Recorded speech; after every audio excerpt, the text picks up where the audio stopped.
Assalamualaikum warahmatullahi wabarakatuh. Saya Siti Nabila Aulia Rohmah dari kelas PPA 2B. Di sini saya akan menjelaskan tentang Makiyah dan Madaniyah untuk memenuhi tugas studi Quran Hadis. Baik, yang pertama di sini saya akan menjelaskan tentang pengertian Makiyah dan Madaniyah. Ada 3 pendapat ulama, yaitu pertama berdasarkan tempat turunnya suatu ayat. Ayat Makiyah adalah ayat-ayat Al-Quran yang turun di Mekah dan sekitarnya. Sedangkan ayat Madaniyah ialah ayat yang diturunkan di Madinah dan sekitarnya. Jadi kalau dilihat dari tempat turunnya, misalnya ada suatu ayat yang tidak turun dari Mekah ataupun Madinah atau di sekitarnya, maka ayat tersebut tidak termasuk surah Makiyah maupun Madaniyah. Yang kedua, berdasarkan seruan dari ayat-ayat tersebut.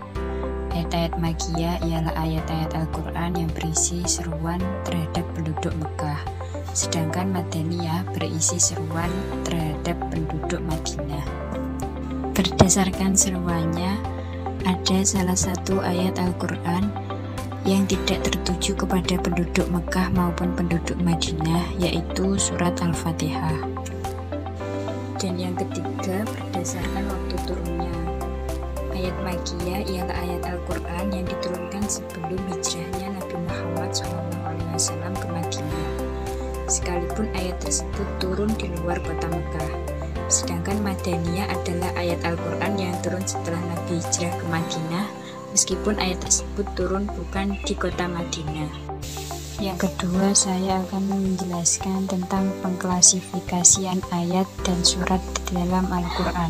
Menurut Imam Abu Syahbah, membagi surat dalam Al-Quran menjadi 4. Yang pertama, surat-surat Makiyah murni, yaitu surat Makiyah yang seluruh ayatnya juga berstatus Makiyah semua. Tidak ada satupun yang bersifat Madaniyah. Yang kedua, surat-surat Madaniyah murni, yaitu surat-surat Madaniyah yang seluruh ayatnya berstatus Madaniyah. Tidak ada satupun yang bersifat Makiyah.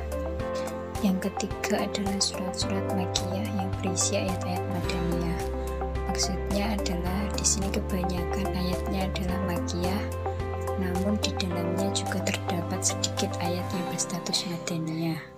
Yang keempat adalah surat-surat Madaniyah yang berisi ayat-ayat Makiyah. Maksudnya di sini adalah kebanyakan ayatnya Madaniyah, tetapi di dalamnya ada sedikit ayat yang berstatus Makiyah. Yang ketiga, saya akan menyebutkan ciri-ciri ayat Makiyah dan Madaniyah.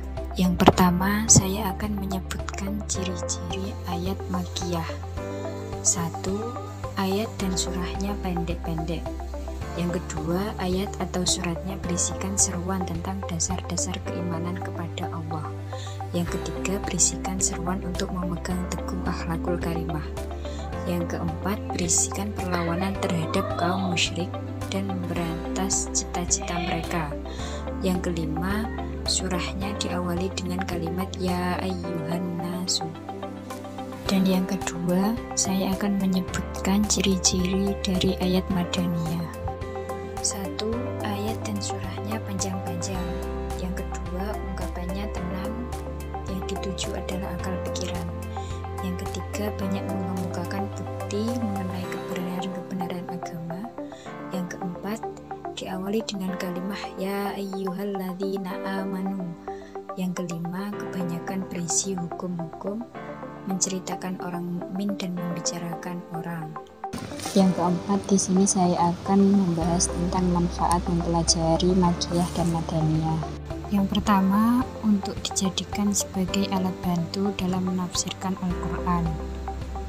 Yang kedua, dengan ilmu ini seseorang akan mengetahui sejarah persyariatan hukum dan proses terbentuknya sebuah hukum secara bertahap. Yang ketiga, ilmu ini dapat meningkatkan keyakinan kita terhadap kebesaran, kesucian, dan keaslian Al-Quran. Yang keempat, dengan mengetahui ilmu ini mendorong kita untuk meresapi gaya bahasa Al-Quran. Dan yang kelima adalah mengetahui sejarah hidup Nabi melalui ayat-ayat Al-Quran. Sekian dari saya, apabila ada kurang lebihnya saya mohon maaf. Wassalamualaikum warahmatullahi wabarakatuh.